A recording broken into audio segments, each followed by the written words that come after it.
Thank you, Victor. Maraming salamat.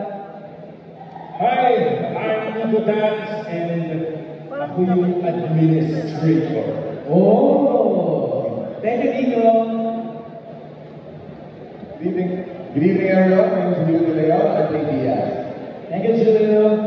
Magandang gabi, Ivan Garby at Lane Padilla. Maraming salamat sa support nila at enjoy the night. Thank you, Ivan. Hello, good evening everyone. Ako po si Joe. Sana po ayusin natin yung mga content. Tulungan yung mga pelikula. Kung hindi, magkakandali. Chinek siguro tayo lahat. Thank you, John Paolo. Please. Hello, ako po si Paolo Baraisto. Isa sa mga death squad dito sa pelikula ko. Maraming salamat sa pagpunta. Sana sabay-sabay natin tangkilikin ang lahat ng pelikula ng Pilipino. Thank you, Paolo. Let's start from there. Go ahead. Ryan William Lee, ako po si Bigote. I played the knife fighting guy sa Death Squad na kasama ni Sid Lucero. Thank you, Ian. Hello po, ako po si Ian Gabriel and ako si Ben Camlin dito sa Topa. Sana po sumutan natin ng Topa sa December. Thank you, Ian. Kasi po ako po si Mauricio. Ang pinagkamalit na model dito ay namin ni Julia and ni Mauricio. Salamat sa inyong pagsusunod. Thank you, Lori. Good evening everyone. Thank you so much for coming. Maraming pa lang po napakasalamat na po kami. Maraming salamat po sa suporta ninyo. I'm Ad Cuello and I play the role of Mayor Amelia Bacal Jr. Thank you, Mayor. Sinabi po sa mga press people, salamat po sa pagdating ng mga gabi at sa mga sumusuporta po ng Topa sa pagsuporta po namin. Saka po ako pupunta si Jerry Ao sa po sa mga podcast dito sa Topa. And maraming salamat po ng mga. Magandang gabi po sa inyo. Very Ignacio po. Salamat po sa inyong full support dito sa aming pelikula. Nakikita ko po natin yung magtopak na eh. Topak po tayo. Supportahan po natin mabuti. Napakaganda. Pelikula po talaga. Thank you po. Thank you, B. Jeff Tan. Bakit may B? Magandang gabi sa inyo lahat. Ako po si Jeffrey Tam. Gumagalang bilang Benjo sa pelikula nito. Isang drug dealer. Mas meron kami captain. Okay. Yan. Maraming salamat po sa lahat na nagpunta. Thank you, Jeff. Hello, ako po si Manu Rascol. Ako po yung leader, commander ng Vigilante Group. Two of the influencers. Siguro tuloy natin papakin sila lahat, ha? Thank you, Manu. Okay, Sylvia. Hello, magandang gabi po. Gusto ko po pasalamat sa inyong lahat na dumating kayo dito. Ayan, yung lahat na nakikita niyo dito, nakikita niyo sa pelikula. Nagtataka kayo bakit nandito tayo dahil ito po ay set na Topa. Kung ano yung mga nakikita niyo dito. By the way, kayo na napanood dyan ng mga vloggers, mga tiktokers, mga influencers. Kaya masaya ako sa mga naging-komento kanina. Sa 19 naman, ang media showbiz naman. And nagtataka siguro kayo, actually po,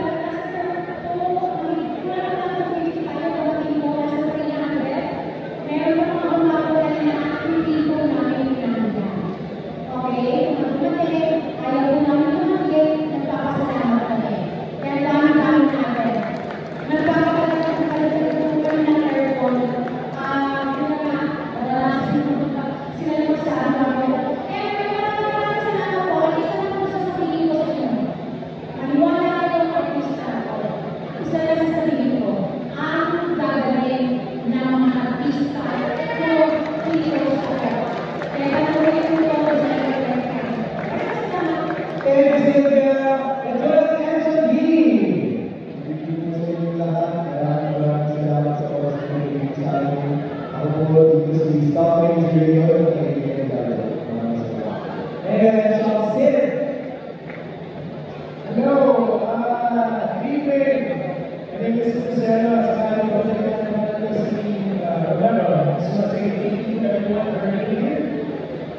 alam niyo na yung feeling na alam mo sa shoot kami. There's Mas malaki kasi may tulog.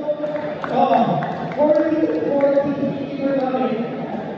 Kaya yung say, immersive daw kasi, ito mainit din, di ba? Director Richard Summit! Of course, hindi parang top-up gaming producer ko na. And ito yung dream talaga namin. From my producers to my actors, this is the dream to be part of Metro Manila Film Festival and most especially on the 50th anniversary. So, for us na mag-join sa big event na to, it's already an honor. It's already a fulfillment para sa bawat ng pelikula.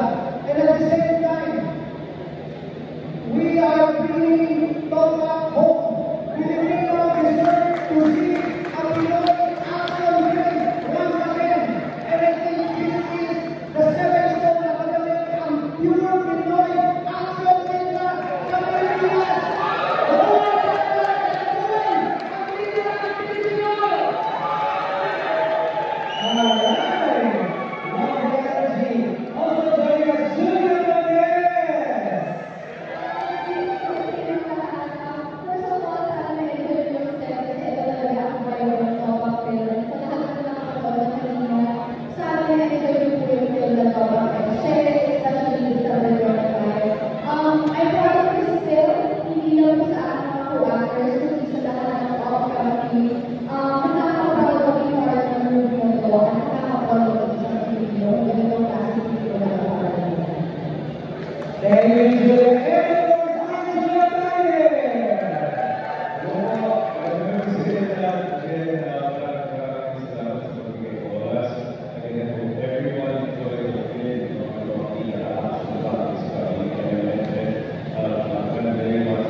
Thank you, Marcelo. Okay, siguro na natin ang Q&A para makapagandang may ating mga samahan sa press.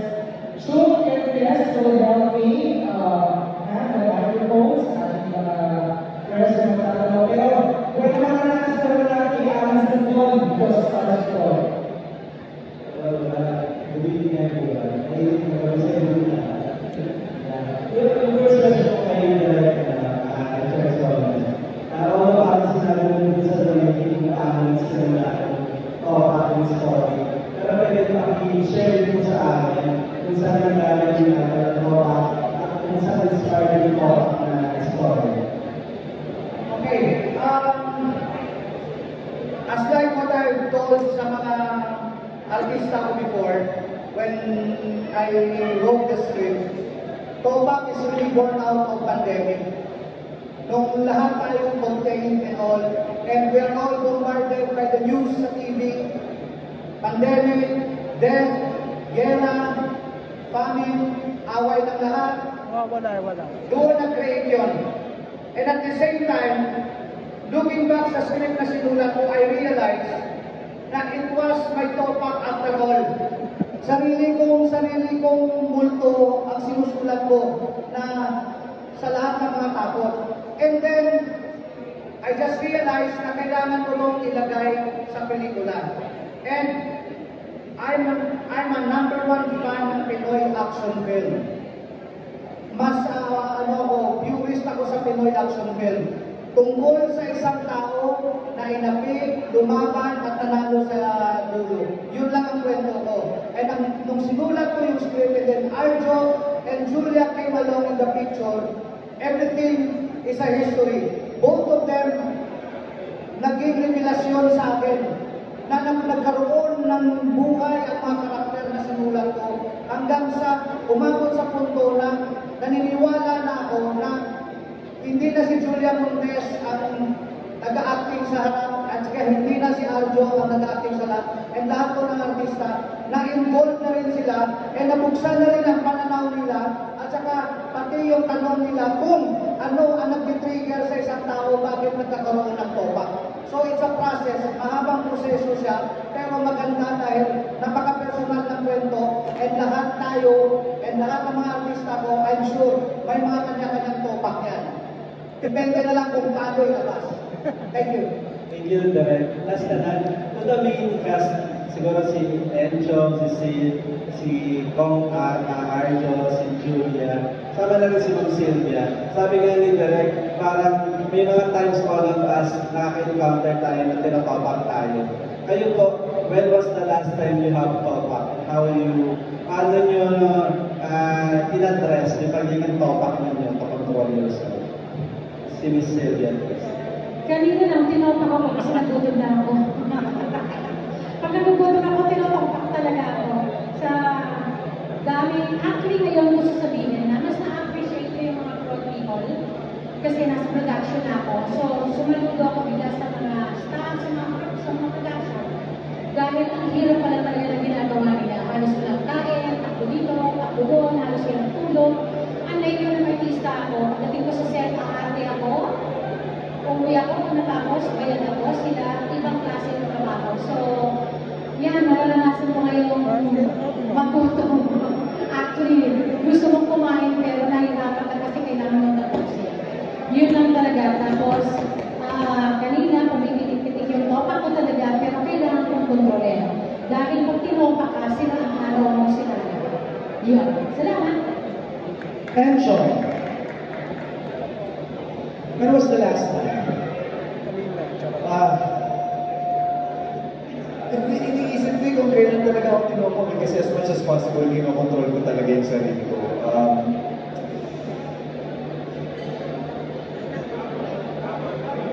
Ay, kahapon hindi pa yun. Wala pa yun. Joke lang. Ano ba? Ikaw nga muna simula ko, pero seryoso talaga as much as possible, kinokontrol ko yung sarili ko kapag may mga saltik na gano'n. Kasi, di ba, mahirap din na hindi natin minsan hindi mo rin alam na yung kausap mo pala may sarili rin topak na pinagdadaanan. So hindi lang pwedeng sarili ko yung iniisip ko pagdating sa topak ko. Pero may mga pagkakataon na lumalagpas pero hindi naman yung to the point na kailangan mo mag-standing ovation or mag-grand standing for that. Sige, ikaw na.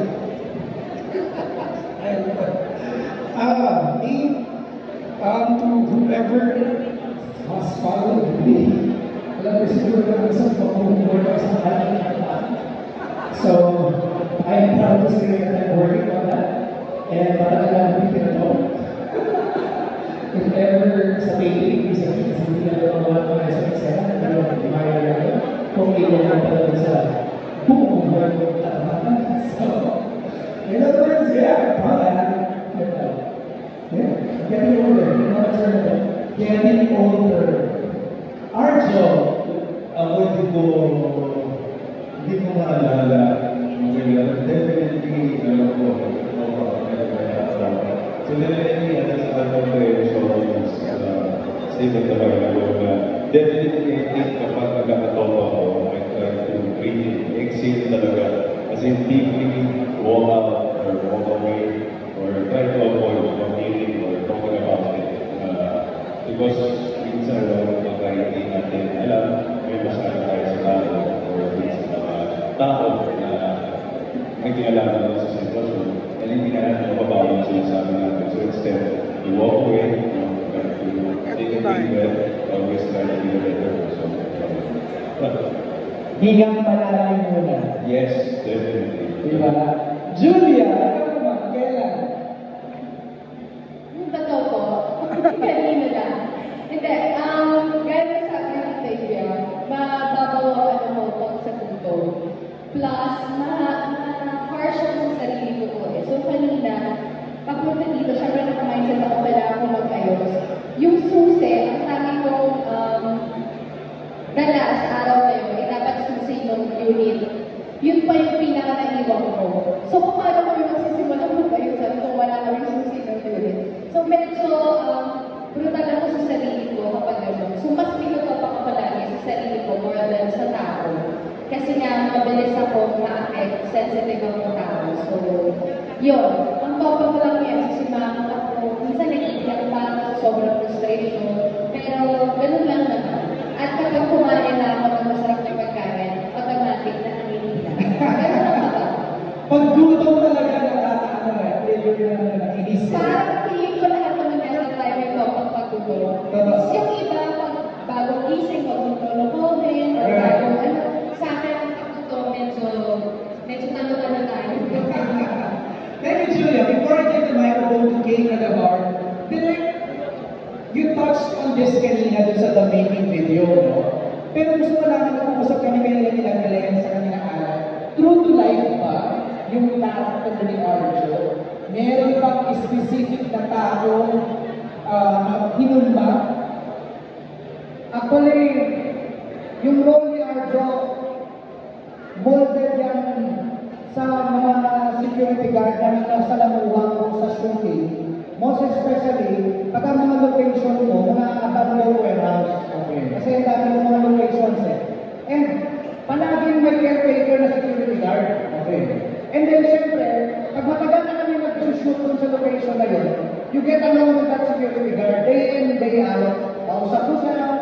And then ma-realize mo, may pamilya rin siya, pero iniwan na sa probinsya. Until such time, ma-realize mo na dito, if you're in the service, like nag-retire ka na sa military, or na-honorable discharge ka, you resort into, like, nagtatrabaho ka as security guard, or personal na bodyguard, or personal na aide. And then, nagtulang ako na ang mga security guard na nakakausap ko, most of them are soldiers, and hindi lang soldiers, pati iba, the mga scout rangers talaga. And they have their own horror stories na experience sa sarili nila. The horror of war, the horror of isolation, and the horror of being detached sa family mo na umabot sa point na mag-isa ka sa warehouse, araw-araw iniisip mo, content ka ng mga fears mo sa mga nangyayari sa'yo, na to the point na matitrigger ka ang nasa mga panaginip mo sa mga demonyo mo sa utak mo pag hindi mo siya ma-manage. So sabi ko, it's an interesting character. Kasi if you look at Hollywood, they have John Rambo. John Rambo created that. Di ba meron tayo ganun? And sabi ko, why not create something like this na milyon ng Pinoy at the same time, kwento ng Pinoy because we are known as a brave and courageous soldiers. And we have stories to tell. Most especially, we came from war. Ang dami natin kailan dinaanan. So that's where it all started. Wow! So, Alan, yun. Yung tinabago natin kanina na yung role ni Arjo is a former soldier tapos naging security guard. Tama, Arjo? Ano yung pakiramdam portraying that role? To the key, Jay, so obviously, for the next last time, I didn't want to represent anything about the okay. So definitely, and of course, nakikita na po yung passion of Derek sa project this project really came from his heart. And definitely, when the guidelines, watching videos, knowing all those stories coming from the military, and Lieutenant Colonel Cesar with us on the set, who was teaching us, even John, how to properly stand up at the front lines of war. And we went through it, and it was explained totally. Yun po, nakatulong talaga yun, I think we need all, everyone helping, everyone being in the same page, wanting to produce something that is realistic more than fictional. Thank you, Arjo. Maraming salamat. Just calling lang yung owners ng vehicle na Xpander MHN 7680 and Subaru or RON 517. Pausap lang daw na ninyo sasakyan. Okay, so we have friends here and guests na nakakanood ng movie nyo kanina sa special screening with our contender acres. Meron sila gusto sabihin, please introduce yourself first. Bilang naranasan na rin namin sa gumanap ng action, dahil nakilala ng mga eksena mo kanina, ano yung pinakamahirap na eksena po na inyong Who wants to